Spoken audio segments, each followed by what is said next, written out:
Are we on? All right. Everybody steady and ready? Good evening, everyone. I am Dr. Laurene Simms. This is my name sign. I'll be your host and moderator for this evening's panel. And just to let you know, this is a panel of all stars. This is absolutely the last of a series of town hall meetings. Okay, we had one in June. We just had one July, 2 weeks ago, and now we have one tonight to culminate our series of town halls. We don't want to give what was most important events in our recent history, which is the Black Lives Matter movement, especially with the unsettling murder, the kneeling on the neck of George Floyd, and how has that led to a national uprising. And that's led to these town hall meetings also. We want to look back in hindsight, not to forget or in remembrance, but in current action, what we can do. We remember by action. And that's what we'll be talking about tonight. So, to give you a little bit of background about myself, I was born and raised in the wonderful state of Indiana. Indiana and Indianapolis, absolutely, I love it being here. These are my people, my community, I feel home. Born and raised, I graduated at the School for the Deaf here. My children graduated. We have a legacy here. Okay? But of course, we're going to go around and introduce everyone in this panel. So I'm sure you have some similar things that you'll identify with me. There will be 4 topics that I'm going to pose to everyone on the panel. We're going to take a couple breaks in between. We're going to hear from the indomitable Tim Albert, former president of ICBDA, to give some of his remarks and give people an opportunity, of course, to query more questions from the audience. This session, unfortunately, is only an hour and a half, so we want to start on time and end on time.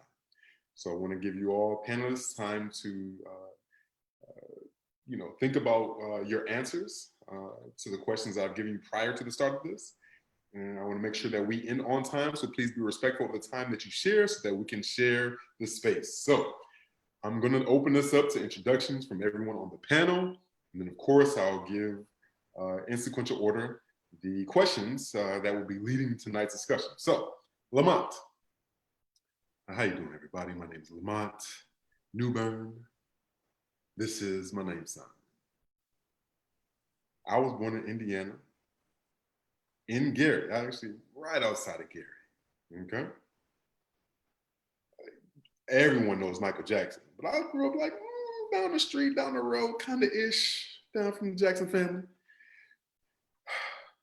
I did go to the School for the Deaf. For a while I was mainstreamed. I graduated. From there, I went to a small college, graduated, became an instructor, been working in school ever since. Thank you for that background. So I'm gonna go to, how about Fifi? Hello, my name is Felicia, and the last name is Hubbard. I go by Fifi, and that's my sign name. I am from South Bend. It's a little north, northwest kind of Gary. I went to a mainstream school, and I was the only deaf person. I am the only deaf person in my family. They're all hearing.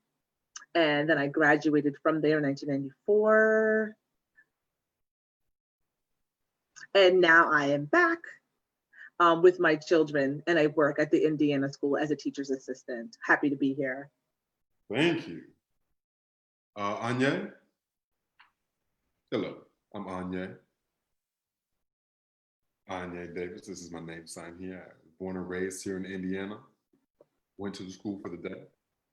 Graduated in 2003 and actually went to Gallaudet University. Matriculated and graduated with a business administration degree, focusing on finance, and I actually work here for the Indiana School for the Deaf in accounting. Okay, I'm my mama's favorite son.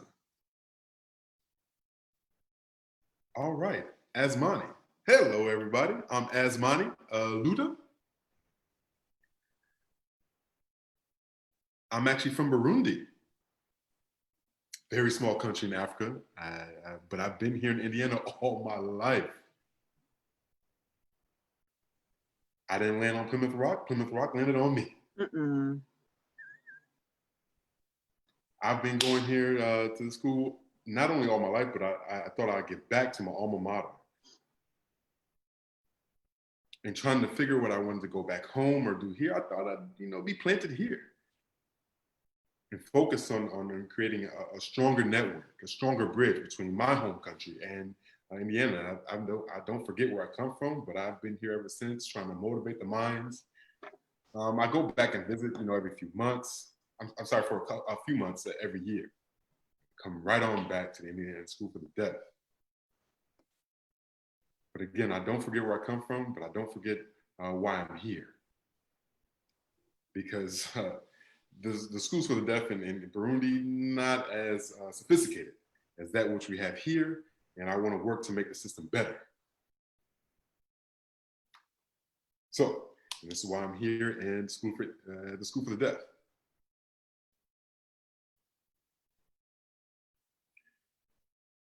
Even if I had a choice to go back, I think I'll stay here because I absolutely love it here. I have a few years left on my contract, but I think I'll renew it.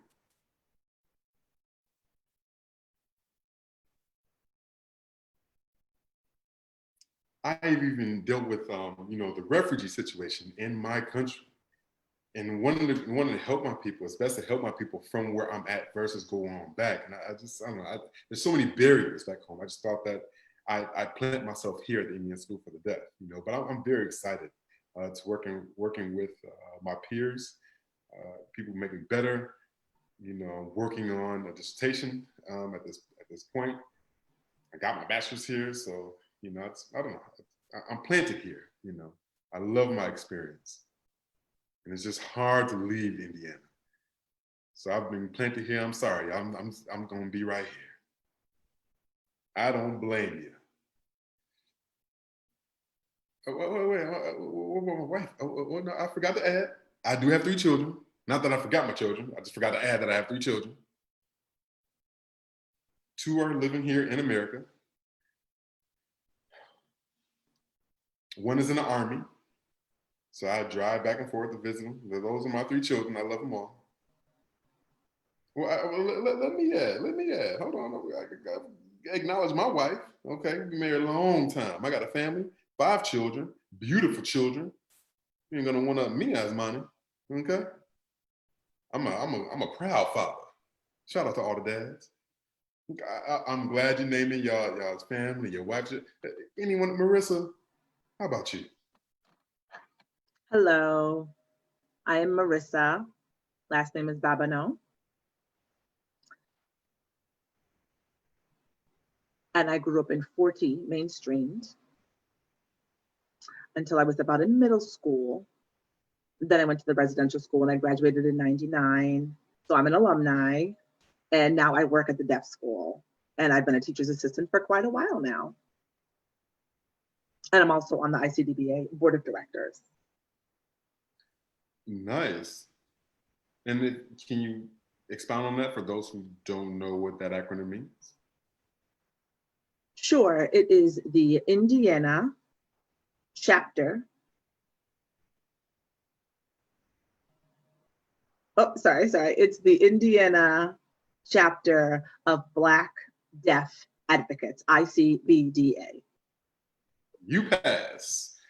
Gold star for Marissa. All right, so if we can go on with the questions, if you don't mind. I want you to look back at how Black Lives Matter has impacted us. And I want you to give me an example or 2. If you can describe maybe 1 or 2 incidents in your lifetime, some immediate events or just something that significant happened only in your past, okay? Incidents of oppression that has impacted you as a Black and Indigenous person of color, okay? And we're gonna say BIPOC, Black and Indigenous person of color. We're gonna use that term BIPOC throughout the evening. So if you can maybe explain 1 or 2 instances that truly permanently impacted, your perspective on what systematic oppression is in this country, whether it's been in your school or your workplace or your home, wherever it is. If it needs to be brief, okay? Who wants to go first? If you don't mind, LaMonte, I see you. I see you with your hand up. Thank you. Or to tell it like it is, my experience in working has been, maybe since '94, I've been out here in the work field.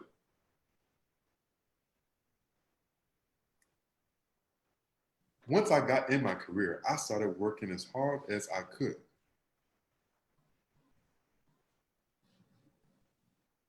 Handy as I was, I wanted to teach, that which I knew, of course. As I matriculated, maybe I think they hired maybe a newer person who was white. Of course, he didn't know what he was doing. I had to teach him, of course. As the supervisor asked me, "Hey, can you help him teach him?" I said, "Okay, well, of course I'm willing to do it because I thought I was a team player." I taught this new white recruit everything that I knew. And in a couple months, he got some know-how, and he became a supervisor. He got the nerve to try to start criticizing me on the work I taught him. I said, whoa, my brother. That's not how this works. I didn't want to get ugly. I didn't want to get confrontational because you know how that turns out. His skills were inept, incomparable to mine. Mind you, I taught him. I had to leave that place and go home and figure this thing out. Company contacted me. Back in the day, this is through TTY, not VRS. They told me to come on back to work. I finally, got it together, went back to work, had a meeting with him, and he had the nerve to get in my face and try to tell me about myself. I felt oppressed because this is a hearing construct, okay? Where he's just going on and on. I had no interpreter even then at the time. I felt he tried to use his position of management over me. I never forgot that experience. Well, how long were we working at that place? 9 months. I left. I transferred to a new job. And I loved my new job. I was the only black person, the only polka dot. Nevertheless, I did what I had to do. What's funny is that the supervisor, at my new location, I believe his name was Larry John or something. He came and he had even acted as an apprentice under me, and he was my supervisor. And I'm like, hey, I kind of know what I'm doing. I have a degree. I really do know what I'm doing. Just had to teach him what I knew. They had the nerve to try to give us, on our field, in our department, more like a litmus test. I passed that with flying colors. It was even a take-home test. I was like, I don't even need this. What?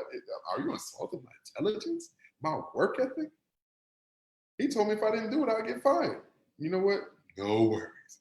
I came back the next day. They're like, are you ready to turn this in? I looked at it, I gave him what he gave me. Everyone else had all their answers wrong. I passed with flying colors. I'm looking at him like, sir, I done told you I didn't need to take this. I'm proud of my work. I wanted to show that not only was I black, but a black deaf man can do this. You cannot oppress me in any type of way. I fought back oppression through my profession by showing that I was the best at what I did. There was nothing they could teach me, show me, or escort me to. But boy, I never forgot that experience.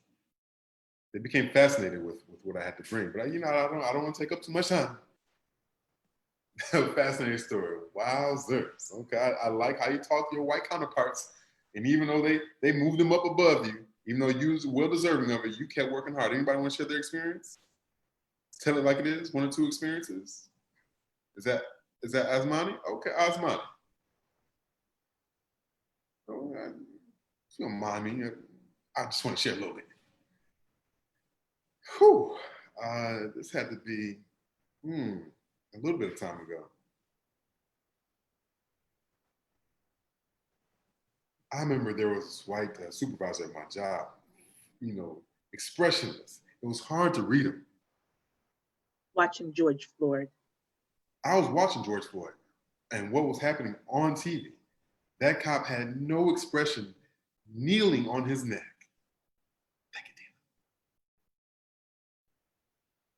And that went on for what, 8 minutes?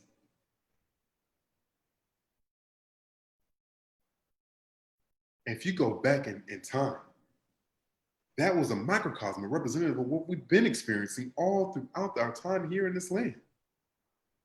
Generation after generation of this type of systematic oppression, where they take from us. We've lost our names, we've lost our heritage, lost connection with where we're from. When we ask any Black American where you're from, they can only go back so far. That hurts. I think about these things. How meaningless our lives can become under the oppression or hands of the police. So when we talk about racism and discrimination, just based on the color of my skin, and being counted as 3/5 of a man, I think about that. People tell us to go back home. I'm like, go back where? We're working we're doing the same job for unequal pay based on the color of my skin. One man getting paid $12.75, I'm getting paid minimum wage.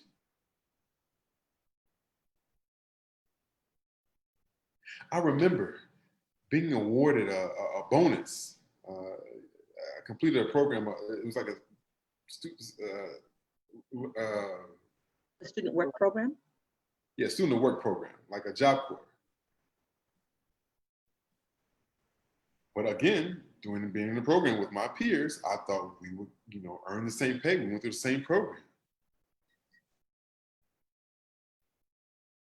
I was discombobulated and confused based on what the results were. All kind of people offered jobs other than me. Was it because I couldn't talk? Was it because I was Black? I felt colonialism. I felt systematic racism. I felt autism all in the same breath. Why didn't they give me the chance that I deserved? That meant I had to work harder. Like Martin Luther King did, I had to work harder to find a solution, to find what equitable justice was going to be. So Black lives have always mattered to me. But in the inside, it's just not enough for me. I don't know. I'll keep it short, Dr. Laurene. Thank you. Black Lives Matter is the name of the game. In addition to COVID-19 happening and how that's affecting our community, what we're doing is not enough. There's so much more work to be done, with respect to what we've accomplished in the last few months. Historically speaking, from that perspective, yes, you are right, Asmani. Anybody else want to share their experience, truth, and hope? I'm sorry, Marissa. And then we'll go to Onye, okay? Marissa? Okay. As a BIPOC, obviously, person, I grew up with a Black family. And you see a lot of oppression every day in our lives as a Black person in our society. There's one example that happened. I lived in South Indiana at that time. I was probably about 19 years old. And it's a small community.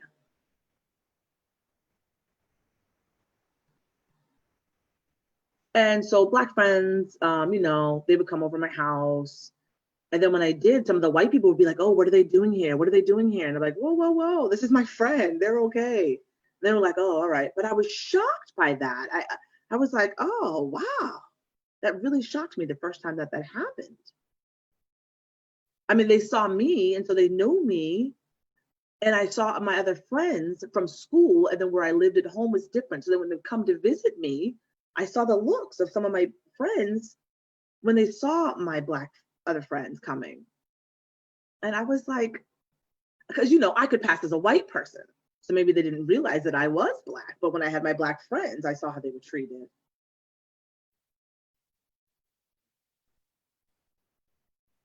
Yeah, that must be difficult to be pulled in both directions and some people not even recognize you as a Black person. Wow. Onye, did you want to share? Yes, this is Onye here. I've experienced depression in so many different facets of my life. Some that is definitely unforgettable.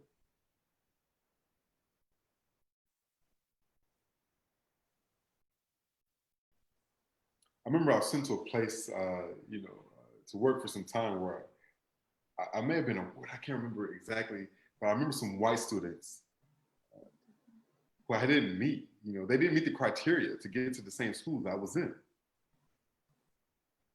Looked in the paper, they had never met me.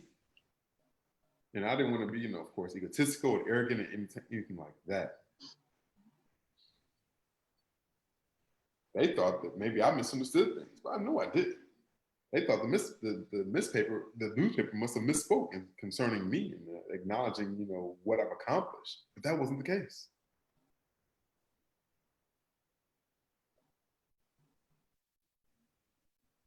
Reading it, I do recall my parents being a little bit upset. My aunt calling. She's like, "Hey, what's this paper saying about you? Are you winning some awards system of the year? Was it a mistake?" And I'm looking at it, but I felt like they just didn't want to openly acknowledge me. They as in the paper, based on the pressure of my white counterparts, I actually didn't get the award that I deserved.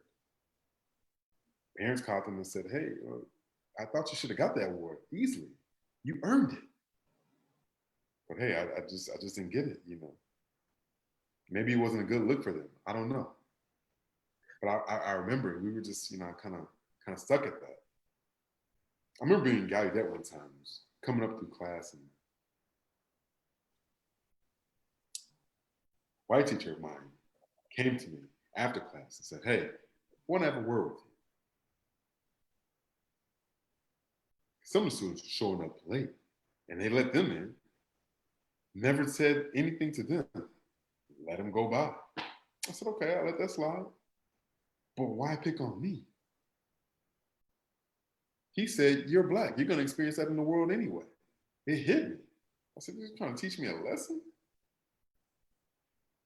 But did you have to berate me in front of my peers? If that's what the world is like, why do you have to be like that?" But for the teacher to do that, to take the onus upon himself, show me that, I just thought that was a small microcosm of what systematic oppression was. Wow. Thank you, Anya. Anyone else? Fifi? Fifi, got anything else you want to add? Let me get your name signed right, Fifi. So like I said, I'm from South Bend. And so I went to the mainstream school at first. And things were going okay. I really didn't see much oppression, but also I didn't, get everything. Sometimes I might have missed what people were saying. Oh, hold on, I forgot what I was going to say. So it was like culture shock when I went to the deaf school. And I joined sports. I love to play volleyball.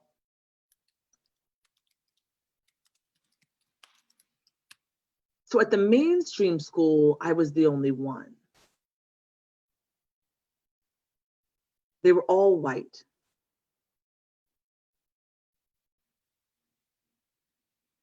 So it was different experiences than when I went out to deaf school and the mainstream school.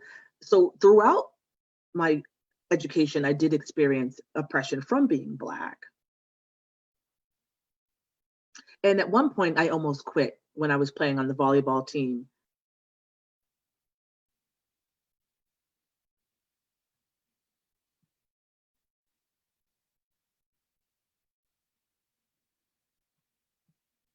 Really, there's a lot of stories that I could talk about. Let me try to narrow into one. At the department that I worked at, every year you have an evaluation and, things were going along well. So of course, when I got the evaluation, they said, "Oh, there's good news and there's bad news." And then finally it said, "Oh, we don't need you anymore." So the good news, they were going to send me to work at someplace else. But why me if they had other people there?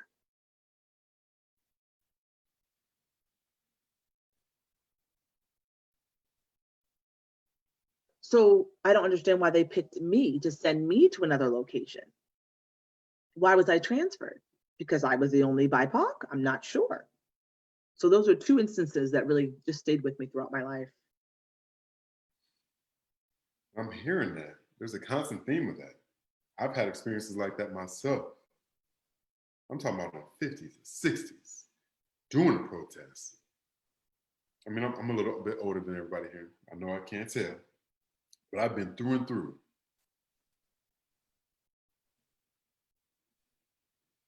And so for you panelists, you're woke now. I get that. You're telling it like it is, sharing your experience, strength, and hope. I love it. Now I want to ask, what do we do from this point moving on? That's what we want to know. After hearing, what are the next steps? I heard from Fifi, Marissa, heard about your mainstream experience, Onye, Asmani, I've heard about your experience. You mean all around back Asmani? Yes, you're talking about the higher ed mainstream system? Growing up in it, Anye never being mainstream, I get that. That's varied. I grew up in a deaf institution all my life too, so I get that. LaMonte, your experience just as valuable. I love it. You touched a little bit on being in mainstream, just for a little bit, but now I want to offer you all this. There are more deaf people in the world today, especially in the US, that are in mainstream programs, where they're the only student, the only Black deaf student in their, if they're not of their program, then they're in the school. How can teachers help meet the challenge for these BIPOC, deaf and hard of hearing individuals, to survive in the mainstream? What suggestions do you have? Them being the only Black deaf BIPOC student, what challenges are they facing? Don't be too long with your answer. So is that you, Lamont? You want to go first? Yeah, I do.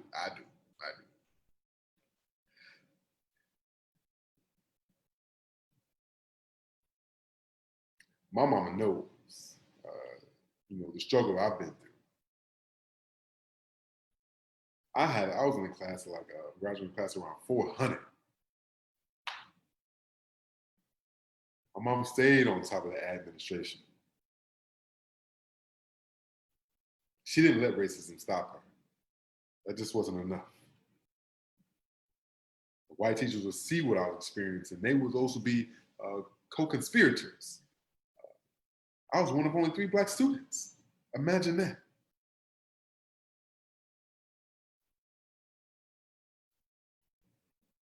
I had to be a role model for who was coming up with me and behind me.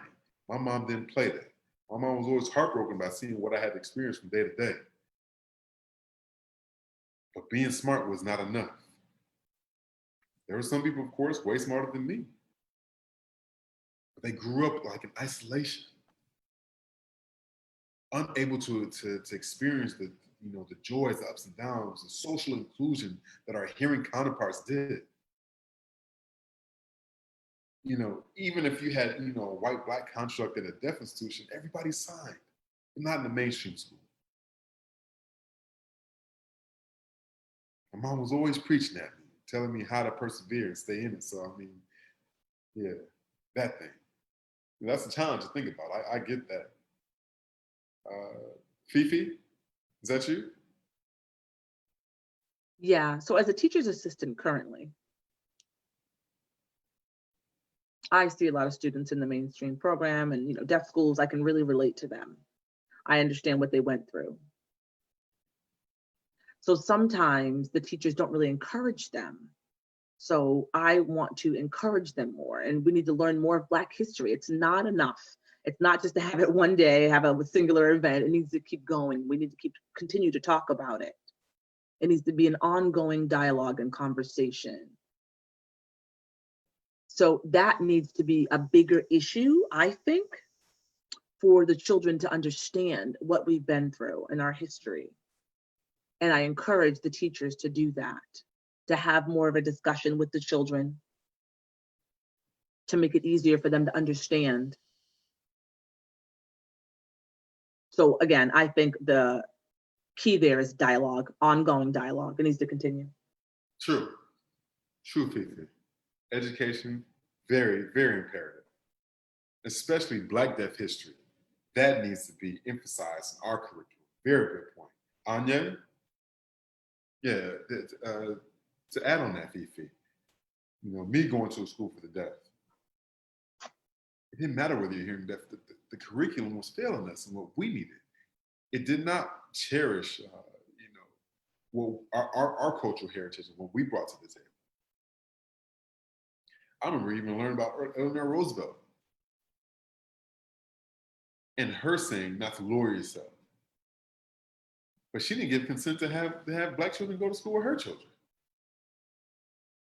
Think about the irony of that. She advocated on one hand to stand strong for yourself, pull yourself up by your bootstraps, coming up in the Great Depression. However, she was oppressing Black people at the same time. But the words still stand true today. Whether you're in the mainstream school or whether you're in a deaf institution, we have to cherish our own culture and make that, and ingratiate that in our curriculum once we get in that position of influence.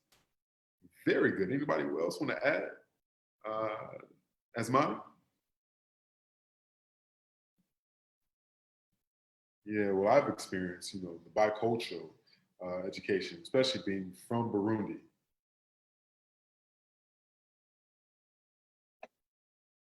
Even the hunger for education, very different from where I'm from versus the commonality or how people take and view education here, very different. How people want and yearn to matriculate through education in my country as if they never had it versus people here also kind of take it for granted. In my country, if you have a PhD, you are honored. People look up to you. You being the only one from your small family. How many of you can count how many deaf PhDs you know? Right, only a handful, right? But imagine that, it's the attitude towards education. We don't disrespect our teachers in Burundi. Very different here than America. I remember that. I seen how some of my white counterparts would talk to their elders in school. I couldn't believe it. That wasn't necessarily a racist thing, but it just taught me that the cultures were very different. Even how they addressed their parents when they came to pick them up, very different. I seen them go off on, do other things, other nefarious activities that I didn't engage in. But it started with an attitude of indifference and intolerance. Those things made me want to go back home, to cherish that type of cultural upbringing. But we didn't lose that at home because my mom reinforced that, right? No, but it's never too late. Well, I'm just sharing this is my experience. That's all I'm saying. It angers me from time to time on the inside, but it's challenging. It's challenging having to teach in that type of modality amongst people who see education very differently. They don't value it the same way that my people do. It's like whatever. It's hard to persevere in that type of attitude. That's structural, culturally structural. It does make it hard for teachers, to support students, in a way that's uplifting. If they start off with a bad attitude towards that, which they're in school to do. Anyone else? Marissa? Yeah, like I said, mainstream for me, I can't find the right word. I guess I missed a lot. And so sometimes I got in trouble. So I would get suspended and get sent home because I misunderstood information.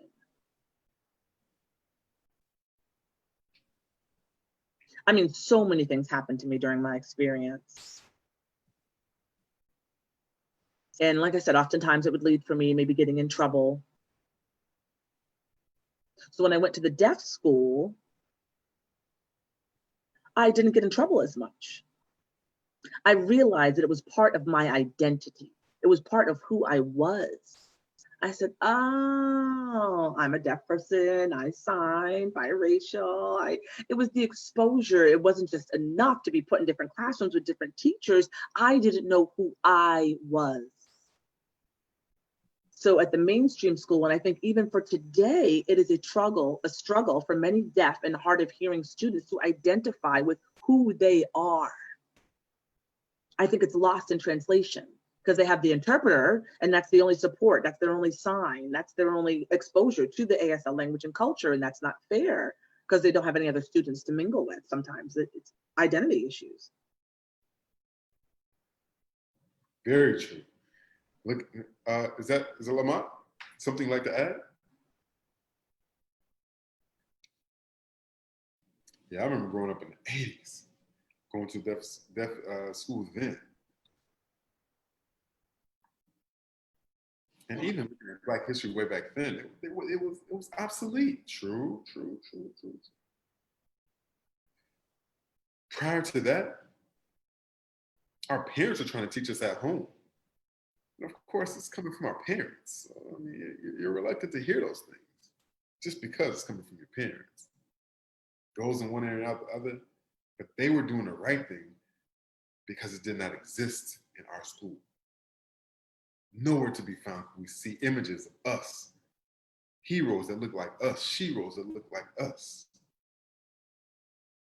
What was it like back then, prior to? How could we see images to reinforce positive characters of who we were to become? We needed our minds to be open. Just a ray of hope. Something in class that would spark us, to make us want to learn, make us want to turn the page. We learned about the free Black men. Yeah. Y'all know what I'm talking about. Okay? And what they did to get together during Reconstruction, how they built a community amongst each other, strong. I wanted that type of camaraderie. It was this insatiable taste. Once I get just a bit of that, I wanted more.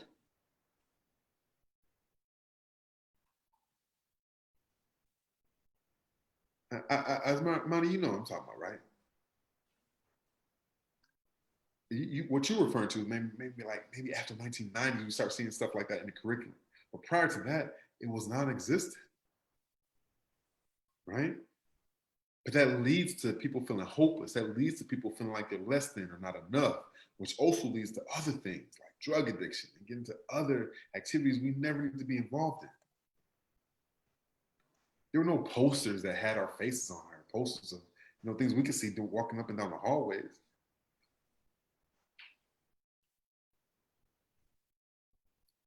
Laurene, I remember you coming back to the school, supporting us, giving back to where you came from. It meant a lot to us back then.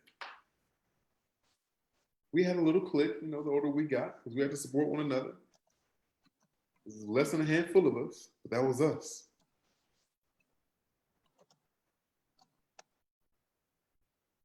We had to take learning upon ourselves. And honestly, I was president of the unofficial Black History Club, amongst me and my friends, all the time. My friends depended on me like I knew everything. Mama was proud of her son. We emphasized Black history in the making. As we lived it, we spoke it, we breathed it. My friend would pull up stuff on their phone and show me, boy, I almost dropped my chin to the floor. When we talk about history in the making, we were around in our lifetime. We can say we've seen a Black president. Huh?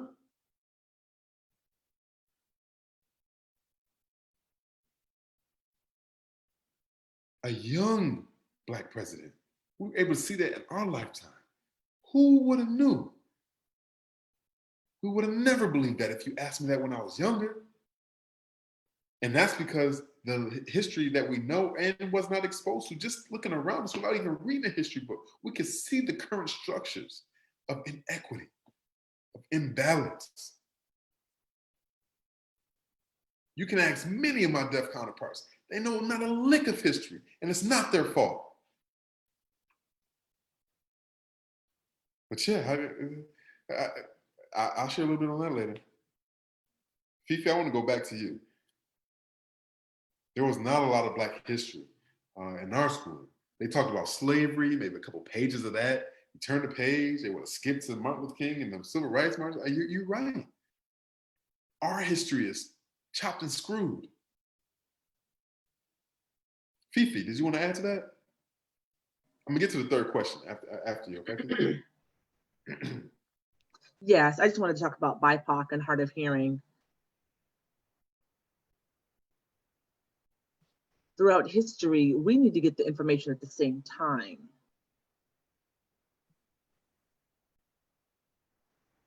They need to be taught in the mainstream school as well as in the deaf schools about Black history and events. Of course, I had Laurene as one of my teachers who taught me. Hey, that's a secret. It was many years ago. But they should tell us about that. It's time for that to be changed. We learn about, everybody's culture, about Spanish and other ethnicities. We all need to learn about each other's cultures. It needs to be just part of the curriculum. I definitely agree. We need to be able to look back and see us every time we look back. I want our youth to have something to look forward to and have something to talk about amongst each other, about each other, concerning each other. Just like we did, without the advent of having us culturally enriched in our history books. I know I was going to come in later and talk a little bit more about that, maybe around 7:45. So I know we're going to come back a little bit later. So I want to move the agenda along. A lot of people want us to dismantle systematic racism. Many people are talking about dismantling any type of facet of oppression. But what are your recommendations as to how? How do we go about dismantling?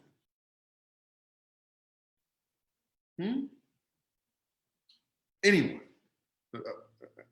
I'm talking about dismantling it, rip it apart. Not in a violent way, though. Is that Asmani? Go ahead. Two things. There's CRM, that's the civil rights movement. Consider that. And a new word, Black Lives Matter. Did I say it right? Black Lives Matter.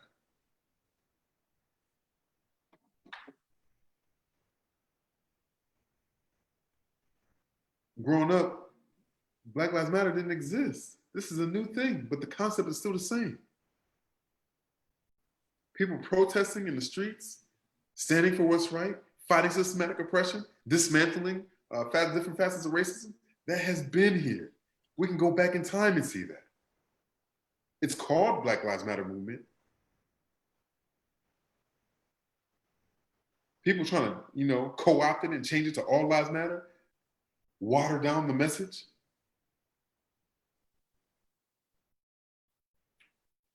Even that is a sign of oppression. When people retort Black Lives Matter with All Lives Matter. Oh, no. We're going to keep it BLM. That's what we're going to do. We're going to keep the Black. We're going to emphasize the Black. Some people are like, well, we don't need Black Lives Matter. All Lives Matter. All Lives Matter. Come on, Asmani. You know that. You know that. Oh, no. What we're going to do is we're going to emphasize the Black, okay? Just like we did in the Civil Rights Movement. They were proud to be Black then, we're proud to be Black now.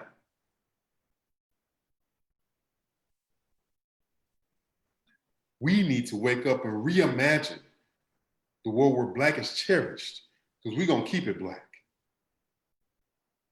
I don't want to be part of the all lives matter. I don't want to undermine the precious, what we're fighting for. I want people to remember that. Yeah, when we talk about dismantling racism, it's in direct contrast to the all when we're talking about the racism towards Black. Yeah, when you talk about dismantling racism, you're talking about several years in the making. This is no overnight thing. I hope it doesn't take another 100 years to undo the work of the last 100 years. I know that's right, brother. You better preach that thing. The how is just as convoluted as the what. We've seen examples of successes, but they're minute at best. What can we do? Well, we have current organizations that we can all support. There are people on the ground doing the work. There are people in the classrooms doing the work. Let's not act like it hasn't been here. There may be a new name for it, like Black Lives Matter being called that now, but we all each have a responsibility towards that. We have to come back to opening our hearts and our minds individually and take that onus of responsibility. Doing the right thing. We don't want to undermine or undercut either one of us, any one of us. Where we can start? At home. That's where it starts. How we talk to each other, our degree of conflict resolution, disagreeing with our brother and sister, how we go about that does determine. It's easy to fight the white man, and it's easy to fight the system. Comparatively so to not fighting one another at home. Progress will begin outside when progress begins on the inside. We're going to continue that. People don't respect you unless you respect yourself. Because that ain't stopped yet. And that's how we begin to dismantle racism. By dismantling the isms before we get out of our home. Okay, I see you. LaMonte, I see your hand up. I just want to get in this thing. For me, I've done some introspective analysis, and what I found, some people try to hide their whiteness, Oreo style. I've seen a book talking about how they killed niggas religiously, practiced it, how they taught their children how to kill niggas. But it was ingrained in their lineage. Had a library full of books at home. I seen this. It didn't sit right with me. I wanted to dismantle the library. You talking about dismantling racism? I wanted to dismantle the library in that boy's house. Eradicate his whole library full of them books. But I thought about it.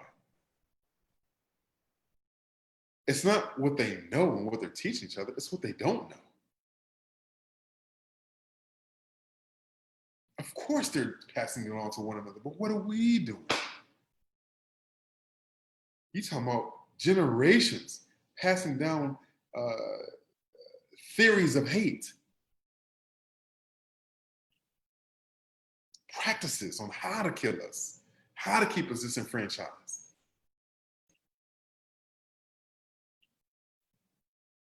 Because when I see a white man who has a gun to my head, it makes me think, am I going to stand up for myself? Stand up for our people in the moment? It's about me having pride within myself. And that's the challenge. Maintaining that type of pride. Okay, I see. Okay, I'm going to get to Fifi and then I'm going to get back to Marissa, maybe Asmani, or back to Fifi. What recommendations do you have to dismantle systematic racism? So think about that. What are the challenges? if any, that we want to give our teachers? Fifi?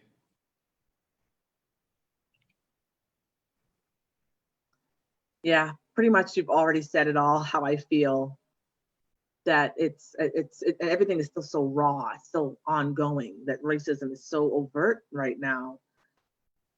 But like you said, it starts with your parents. A lot of it is learned at home. It's how they see the world. It's how they're taught. So sometimes the parents are teaching racism. So it's hard to block that. How do we do that when it starts in the family? How do we destroy that aspect of it? Absolutely. Marissa? Please join in. Yeah, I guess training, maybe training would help. I mean, like we were saying, education, have them be involved in organizations. And so they learn about it and educate each other. Just like they learn about, disability rights and things like that, things we see are often all white, white, white, white, white. We don't hear about the Black side of things. So that needs to be destroyed as far as systematic racism, to have our stories being shared as well, because it's not healthy. So I think the bottom line is really education, education, education. That's the key. Whether or not they listen, I don't know, but I think we need to continue to do it and preach that message until they understand, until the kids can get it, regardless of what they're learned at home. They can get the training and education in the schools. Absolutely. Asmani, any thoughts that came up? And anybody else, if you want to jump in, let me know. Well, to piggyback on what Fifi was saying, we already did that. 1940s, 50s, 60s, through the civil rights movement. Remember Malcolm X? Yeah, I remember Malcolm X. Remember his legendary work. He was a Black nationalist. People were afraid of that type of power. People within the civil rights movement ousted him, called him a reverse racist. Imagine that. And he was all for our people. People were afraid of him because he was too Black during the time where we needed him most. If it wasn't for Malcolm X, where would we be? We give little credit to him when he deserved the most. Black nationalism was just as imperative as it was then as it is now. That's why I'm gonna keep it Black in the Black Lives Matter movement. That's all I'm saying. Hey. This is a healthy discussion. Okay, thank you, Asma. I actually want to open this up for the audience. So if we can do this Q&A, we'll come back to the panelists and the questions that we have. We do have another question that we have on deck for the panelists. Mr. Albert, can we go to the Q&A? Absolutely, Tim Albert here. We did get some questions from the audience. So I did want to pick some comments and questions and share it with you. One of them was talking about the Freedom Club. You guys were mentioning that, the Freedom Club. They said that was the best, that we need to bring that back. They want the Freedom Club to come back. What do you guys think about that? Any comments about that? Fifi?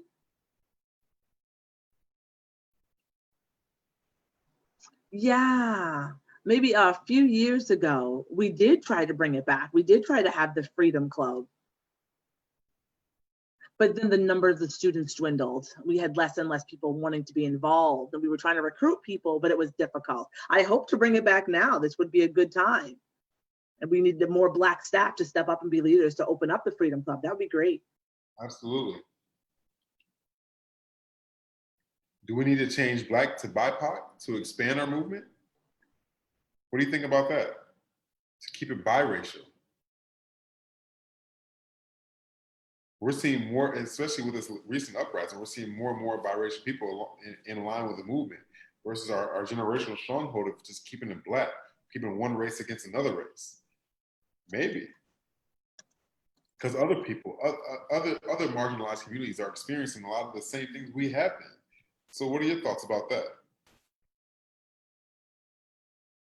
Should we keep it as BIPOC?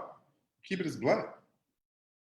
because I see a lot of students, a lot of BIPOC students from all kinds of places, right? Whether they're Native American, Mexican, you name it, they're joining in on the cause. It's not just a Black thing, it becomes an us thing. And again, I'm not trying to say that I'm eradicating Black Lives Matter for all lives matter. I'm saying if we expand our movement to include all BIPOC, does that make us more effective in our strategy? Anybody else want to answer that? I know that question wasn't originally on the BED, but Tim here. So the question that we got from the audience said for the panelists, how do you take care of yourselves after seeing all of these recent traumatic events that have been happening? How do you do that? That's the question from the audience. are you all understanding the question? Asmani, looking a little too excited? Go ahead and share.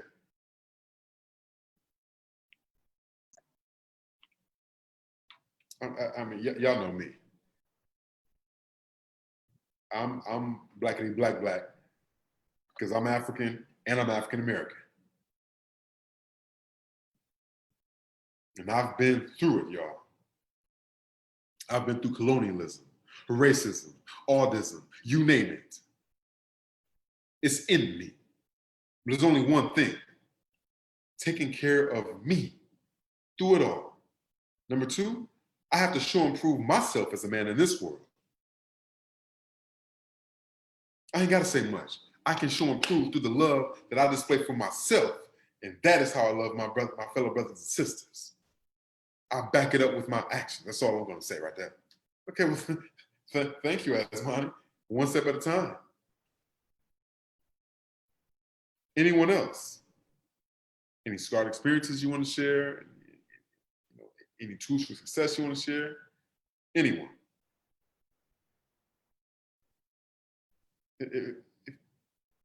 Fifi, we can continue on and come back to this question later, okay?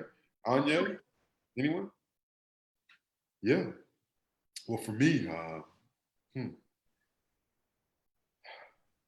so as far as scarred experiences, I mean, what isn't a scarred experience in this experiment we call America? Every day we got to put on our game face. Life is short. We got to be good to one another, y'all. I'm going to keep preaching that thing. Love is where it's at. We present our best selves every time we step foot out in the world. Well, I want to add one thing. Asmani. Okay, we're going to go to LaMonte, then we're going to go back to you. Okay. You mind sharing the platform? I appreciate it. Thank you very much. LaMonte. Asmani, funny. Maybe about 3 years ago, I remember there was a Facebook post. Somebody had, sent me something. People wanted to know if I knew who this person was. I talked all grandiose about this person. And then they started saying, calling this person a nigga on Facebook. I was like, what? Why would you take away from that person's shine? And what I noticed, I had to just take that down. Somebody had to call me, the person who sent it to me, I had to talk to them directly, on a video phone. Say, hey man, what was up with that post? Brother. And he's like, well, you know how it is out here in the world. What we got to deal with. Niggas be hearing things all the time. I'm like, what? You know how it is. I said, what? Are you serious right now? I was shook. This is a deaf person trying to tell me, as if I was a nigga before I was deaf, or I was a nigga before I was black. His view was skewed. Every other word or sign he kept saying was nigga. Nigga this, nigga that, nigga this, nigga that. I learned something that day.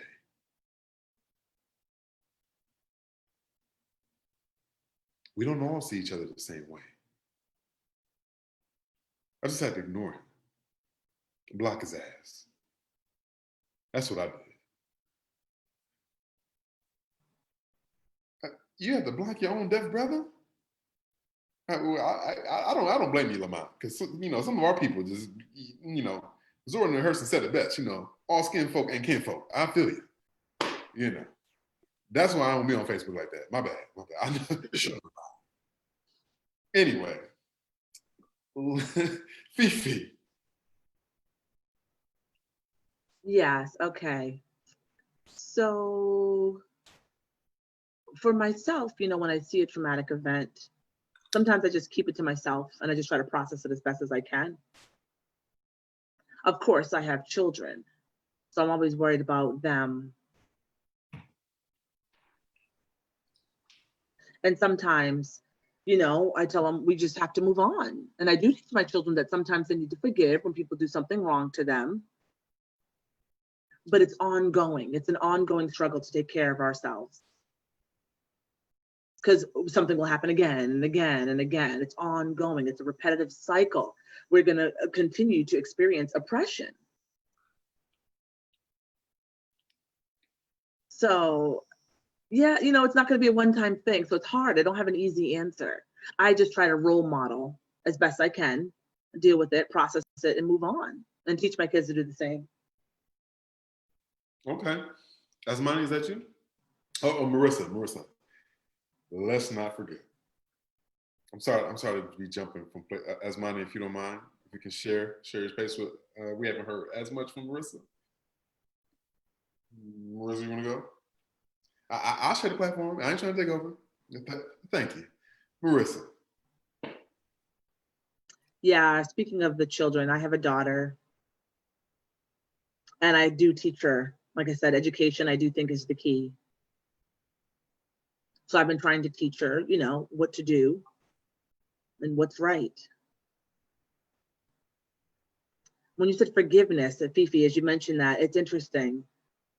But sometimes, kids don't understand that. You have to forgive them because when you do that, then it empowers you. You don't allow anyone to take away the power. Also, don't forget to forgive yourself. Sometimes if we jump out there and we make a mistake, oh, I'm sorry, my bad, move on. Forgive each other. Very true. Asmani? If you don't mind me backtracking just a little bit. Excuse me, I know I've said it several times. But we can't continue making excuses for colonialism. That's what we're not going to do. I'm going to keep the focus on me. Knowing I've been wronged by the oppressors who do not look like me, who do not think like me or value me as who I am valued to be. How I take care of myself, show myself to be in this world is just as imperative as where I'm going to go. My trajectory depends on my attitude. So I'm gonna show this. Look at this, y'all. Look at this. Autism. We deal with this every day.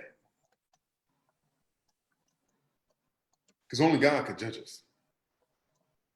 I can just show people this sign. Anytime they act up, I just show them the sign. I ain't got to go back and forth with them. I'm living my best life. I just act, if they want me to act deaf, I'll act real deaf. Like, I don't know, what are you talking about? Because they're not going to knock me off my square. Y'all know how it is. I'll just show them the sign. So, instead of talk to the hand, talk to the sign. Sometimes I'm sweating like bullets because Lord knows what I really want to say, how I really want to give it to him. Well, I'd be having to bite my nails down to the white meat. I just show them this sign. Check it out, y'all. I'm just going to encourage one of y'all, get your own sign, get your sign. All right, Asmani. Boy, you funny. LaMonte. Actually, we have a little bit of time, okay? I'm going to go to LaMonte, then we're going to go to the next question. Tim's going to lead that, okay? All right. If you don't mind me sharing about my family. I remember we were at the table one day. We're having a little family discussion. They carrying on. They wanted to know how it was for me way back in the day.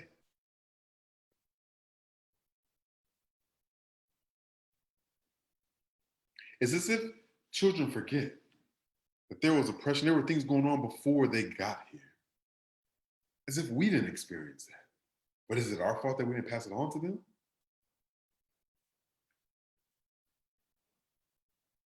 Because, part of the thing is a lot of us as parents don't want our children to experience what we've experienced, so we don't even teach them how to navigate through that.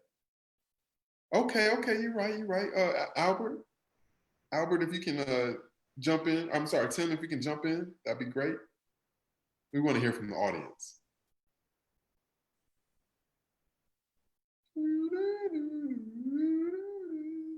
Earth to Tim. Okay, Tim, how you doing? Come on with the questions from the Q&A from the audience. Okay, let me get set up here. Hold on. Sorry about that. Okay, so the second question that we have from the audience. We're running out of time. Oh, we got enough time left. We got plenty of time. Okay. So they're curious to know,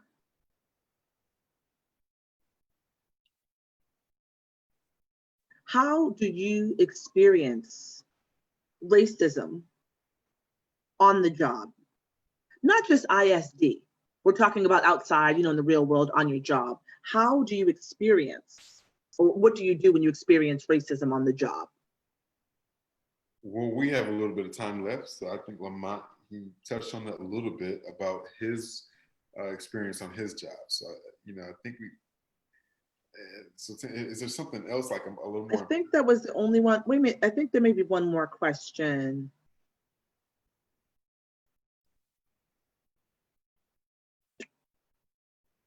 Oh, what are the short-term goals? Like, let's say a 3-month plan. And what are the long-term goals? Let's say a year out from now, as far as an action plan. What can we do? Long-term and short-term goals, action plan. Okay, that's clear. So if you can answer that as concisely as possible, because we're looking at the time, we're at 8:10. Of course, we want to get to the last question at 8:15. As I've explained to you previously. So in conjunction with, the overall theme, we've answered our first and second and third question for the panel. Anyone else want to add to that? In congruence with what Tim just shared from the audience? Is that Asmani again? Do you have experience to share related to this? Yes, I do, for real. The floor is yours, Asmani.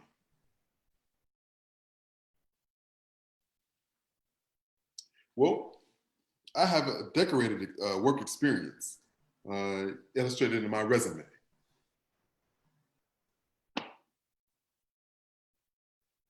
Wherever I put it, at the bottom, in applications, people ask you what you identify as. When you're Black, you're African-American, what are you? When they see that, if they see that as blank, they throw it away. I'll be like, ooh. They don't interview me, they don't hire me if I don't check it. Why is that imperative? Why can I be evaluated on the content of my character, on my work ethic? That's bullshit. Why is that a necessary thing I must check off in order for me to be considered to be interviewed? Okay, so you're saying that should be off the application, period. Yeah, absolutely.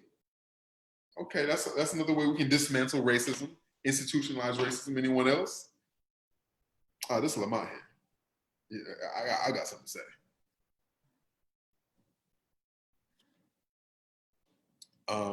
In my job as a designer, there's a white man named Kirk, y'all know him. But we do the same job. When I look at his layout design, he always comes and has something to say to me. I'll be like, well, brother, I know what I'm doing. I can read my layout design just as well as you can. I'm pretty good at this. But he always gives me the side eye, as if my work always has to be double-checked, micromanaged. he'll talk to everyone and use his hearing privilege against me, get everyone to look at me crazy as if, you know, I'm validated through this white man's perspective of who I am without even seeing my work. It's the preconceived notions that I have to deal with. That air of privileged arrogance. I wish I could just black out, wake up, and it'd be a whole new world.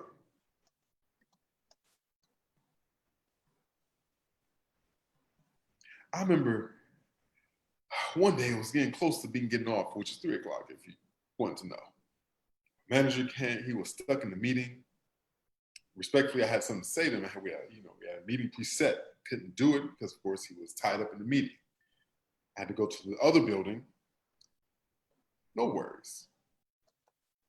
Maybe about 30 minutes later, I'm driving on my way home.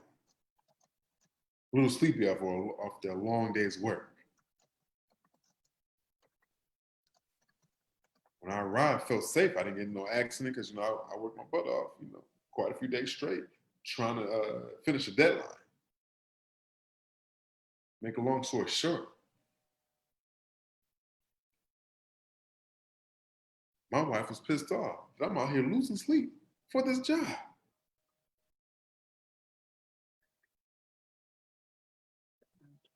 I'm trying to explain, baby, I'm just trying to do what I got to do to make sure, I can provide, put food on the table. Well, my wife wrote me a long letter sending my comments. She couldn't understand why I would sacrifice so much for my family, while my counterparts didn't do the same.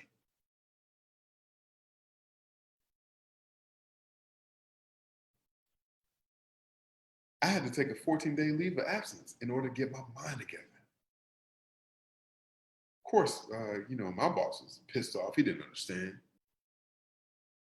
He's trying to get clarity, but he's asking the hearing folks. He finally comes to me. He told me to get out as if I was fired. I'm like, what? He said, you're suspended. Suspended? Suspended? For a week? You can't be serious. Because I needed to take some me time to self-reflect for all the work that I put in, the overtime that I put in. I was shell-shocked. People, of course, started putting, a bad rep to my name, dragging my name through the mud. For what? Was it truly prejudice? Is this systematic? Was it hearing privilege? I couldn't even talk to my team because they all talk to one another. They have this elevator talk, this table talk. I'm never a part of. It fuels me. It burns me up on the inside. I'd be wanting to pop off, but I can't afford to lose that which provides food on my family's table. I got 5 children. I can hear my children's voice telling me, Daddy, calm down. Calm down, Daddy. Because I hate to have to explain myself when I know I'm right.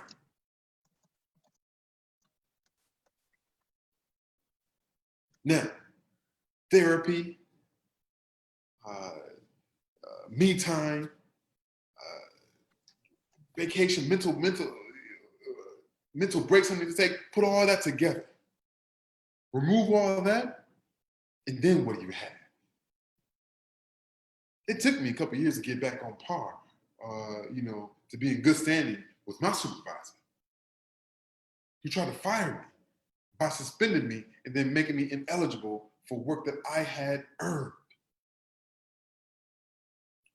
The president had to come down and apologize on behalf of my inept supervisor. But it's just a long story short. What I'm saying, I experienced systematic racism at a real level. Oh, okay.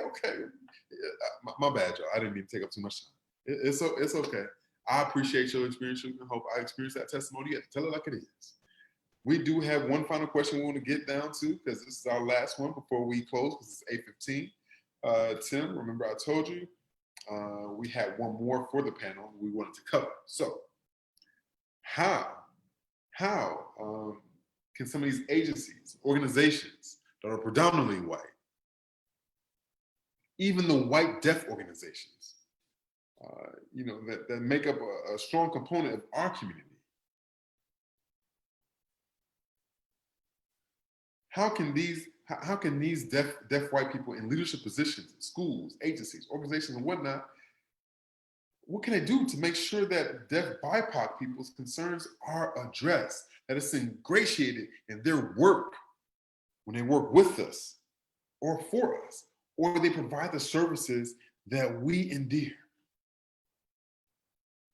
How do we combat that?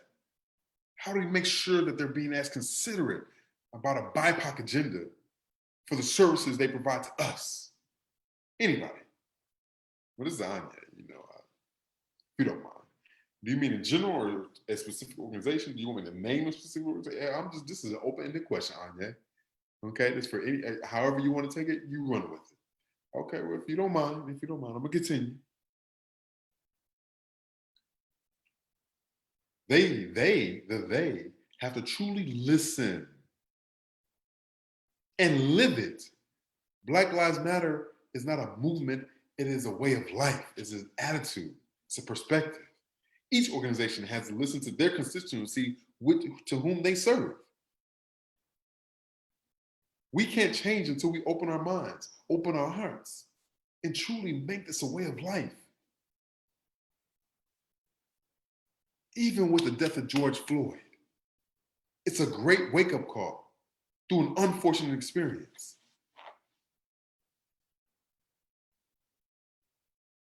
But does it take that to force institutional change? What type of retribution are our students of color are going to experience in school and at work, in the community, while accosted by cops? People just need to open up and listen. Ultimately, that's how we begin change. Open and honest dialogue. Okay, thank you. Asmani, I see you again, and then we're gonna get the Fifi. Oh, no, I'm good. Hey, I'm not trying to jump the ship. Okay, so a lot of Black organizations avoid this type of conversation. They pass it off into the white folks, but it's on us. It is on us. People be afraid because they don't want to get blacklisted. They're afraid because they don't want to miss the gravy train. We ain't won just because we had a Black president. What have we had since? That's why I'm involved with ICBDA. I'm involved with the Indiana chapter because we have work to do, y'all. We can't allow white folks to determine our destiny and what our inclusion is going to be at the whim of their preference. What's wrong with that picture is that we're passing it on to them. We have to include ourselves, make ourselves accountable in order to change other people's attitude. I'm getting a little ahead of myself. It's okay. Go ahead, Asmani. Prioritizing the recognition and awards that these organizations are given to validate who we are, but they don't include us. They don't include us in the selection process. Or we get paraded like we're the token.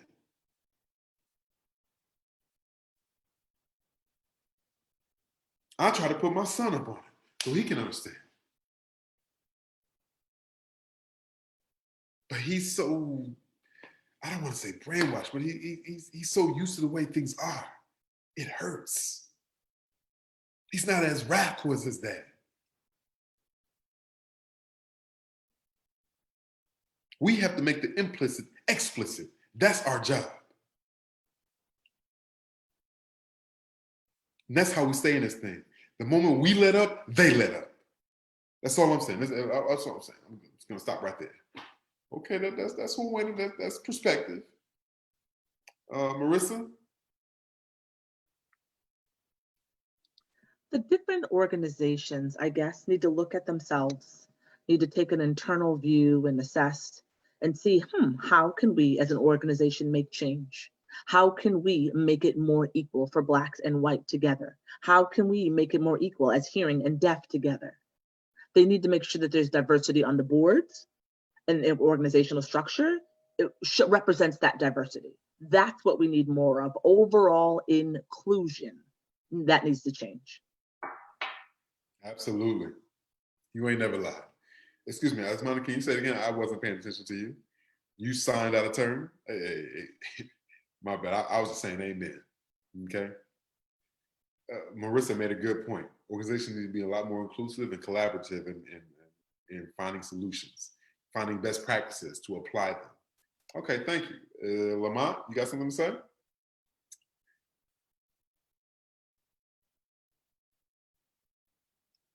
Yeah, how I grew up, Black people were always left out. We were always left out. Whatever the school undertook, they never considered us. They'd tell us to go read, stick to the script of what we were assigned to do. We missed out on school activities. We missed out on outings and field trips. They never considered us. We just got a good enough degree. And people will look at us like we were uncultured. But that was systematic. That wasn't our fault. It's one thing to know of, it's a whole other thing to be exposed to the cultural nuances of what makes us American.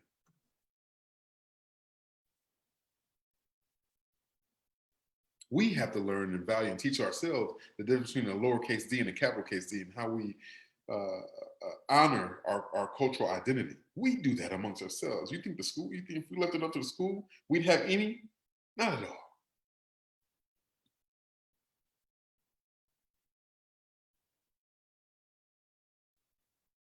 For us to want to teach our children the way we want to teach them, you think they're going to truly honor that in our school system? Absolutely not. I got to roll up my sleeves. I got 5 children to teach. I feel like I have to reteach them every day they come home from school. They got to unlearn in order to learn.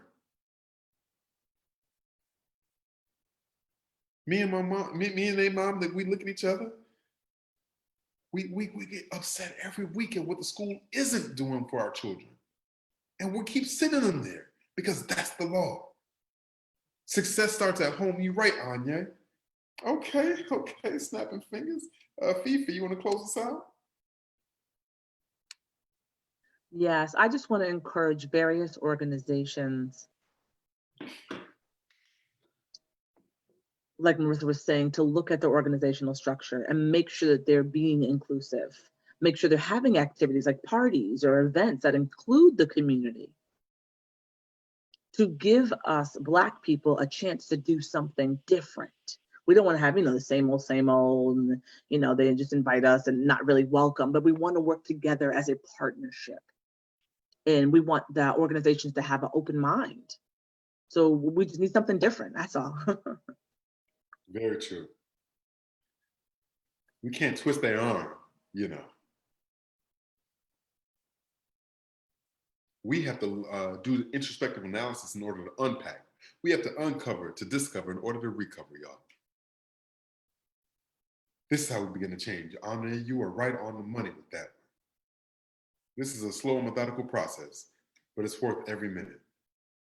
We have 5 minutes left, so is there anything else you want to say, you want to add? What the bigger goal is, how we can work towards it? Anything short, a minute or less from each of you on the panel. I want to hit up everybody and, of course, get to Tim if he has anything else to wrap us up. What are your short-term goals? Of course, in connection with the question from the audience. Onye, my short-term goals are in general or specific? Your short-term goals, Onye. You trying to become president of the U.S.? What you trying to do, Onye? Because you got these real political answers you be giving. Okay. Well, I work at the Indiana School for the Deaf. And then when I look at teachers and staff and see their inclusion of Black History Month and what they're trying to do during that, I appreciate, the effort. I don't get mad at them at all for, finally picking up Black during the month of February. I do see effort. School-wide, it's becoming a new thing now. And I'm sure, Black History Month, Juneteenth will be just as much celebrated next year as it began to be this year. but we have to make it require. We have to hold, our education system accountable, and system by meaning school by school, where we work. We want to emphasize the need for understanding that our children aren't niggas. We dismantle racism within the classroom, within ourselves. I want to look forward to that. Thank you for that great political answer, Onye. LaMonte. Well, I might be a little bit older than, y'all. Not you, Dr. Simms. I'm just saying. Respect, okay? But, I'm in my late 40s, early 50s, somewhere around there, okay? The point I'm making is that when I realize we have less time ahead of us than we had behind us, and when we see our children and what their future holds, what they're bringing back from class every day, what their needs are, more so in comparison to what the schools aren't doing, what this current president, what number 45 is doing, cementing our lack of access to intellectual capital, cultural capital, and isolating us through the lack of social capital. We shouldn't look at novelty at other kids who just happen to be smart. Is that by mere design? Are we just going to push our kids through the system so that they graduate with a good enough degree or a special diploma? It's not enough. We need to change the system individually, especially at the School for the Deaf, the Indiana School for the Deaf. Remember, they got about like 84 teachers or whatnot. And only like 3 of them are Black. It starts right there.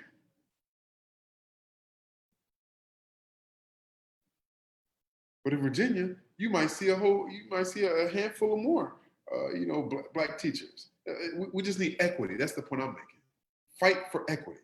Okay. What about me? This is Asmani. What about me? Asmani, if you can just hold on a minute, we're going to get to Fifi, then to you. Okay. So thinking of it, like I said, we definitely need more diversity so our students can see that and we can talk about it. I think it'll make a big difference in there for their future. Because growing up, I only saw a little bit of diversity. Very rare did I see it. And the students that graduate in other schools, they get to see more of that. And I think diversity really makes a difference. There's nothing wrong with it, to see the same old people all the time, that's just gonna continue the oppression. So I think that's the problem. And the hope and the goal is to become more inclusive and have diversity. Asmani?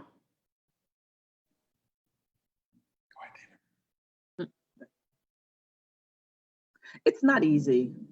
I'm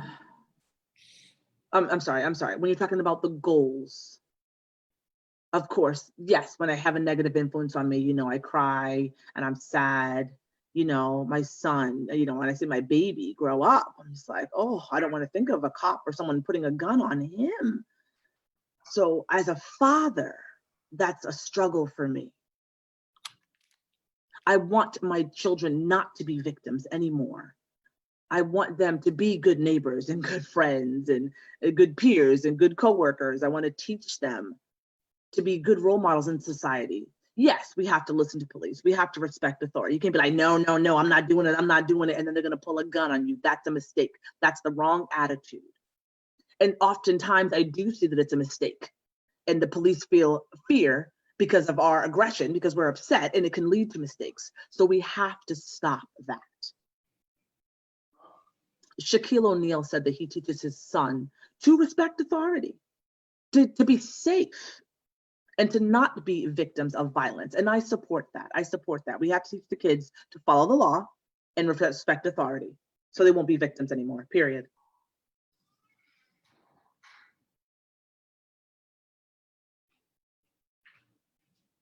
Did you have anything you wanted to share, Marissa, as far as short or long-term goals? Yeah, again, I think it's diversity. I think diversity of staff would help a lot to have the students feel more included, because BIPOC students, we don't see it. We need to see positive role models in our everyday world. And the students will say, oh, I can be like that. If they only see the white figures, how does that make them feel? I think that's all I can think of for now. Thank you all so much. Time is up, but thank you all for sharing, for joining this panel. I hope that the audience member that joined us would benefit from this. I hope the audience got something valuable from this, and we will continue to work together as a community to destroy systematic racism. So this is something that we need to go on. Oh, Tim, did you have something you wanted to say? Something you wanted to say in closing? Our final last comment for the day? Yes, there was 2 questions, but unfortunately, we didn't have time for it, unfortunately. What were the 2 questions? What were the 2 questions? Oh, we wanted to know what were, okay. I know you guys are excited about the 2 questions. I can try to give them both at the same time, okay? All right, let's try to go. So thank you all for your patience and bearing with us. It seems like we're gonna go a little bit over time. I'm not sure if the interpreters can stay or not. We just wanted to check with the interpreters. We're good on time. Yes, let's wrap this up quickly. We're good. The interpreters can stay. Okay, so it's just really important. The 2 questions were, what are these suggestions as far as school staff that they can do to make sure that they are being fair to BIPOC children? How can school staff ensure fairness to BIPOC children? And then also the second question was, what do you feel is worse, or do you feel you get more discriminated from, being a Black person or being a deaf person? What do you feel? Those were the 2 questions.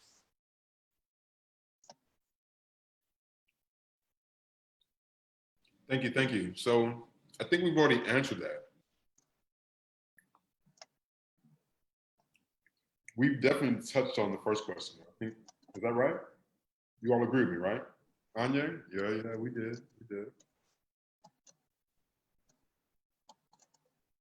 Well, I forgot. For the viewers though, just for the viewers. We're supposed to put a survey in there for the viewers. We'll put it out on Facebook and kind of a reminder, so please be on the lookout for that. Okay.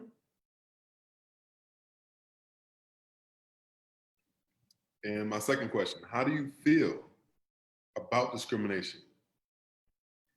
Is it Black or is it deaf discrimination? As short as the answer you can give, I really appreciate that. Onye? It's about Black discrimination more so than deaf. We are deaf, but we are all Black. When we're walking down the street, they're not gonna see deafness when they first see us. They see Black when they first see us. They're not looking for hearing aids, if you're even wearing that. They're not looking for cochlear implants. They see our Blackness. When we start signing, they might think we throwing up gang signs. Until they get closer, they're like, oh, they're deaf. So it's Black first. And y'all agree with that? Amen, Sister Josh. Yes. You ain't never lied, Onye. Okay, I appreciate that. That was nice and short and sweet, politician there, Onye. So we do need to ingratiate Black deaf history and Black deaf culture in our curriculum. So wrapping that up, any last words before we wrap this up? Asmani, I know you got something to say. No? Wow. Okay, well, thank you all on Facebook or on the web for paying attention to us. Appreciate you. Appreciate for the tech team behind the scenes. Thank you to the interpreters. Thank you for the captioners.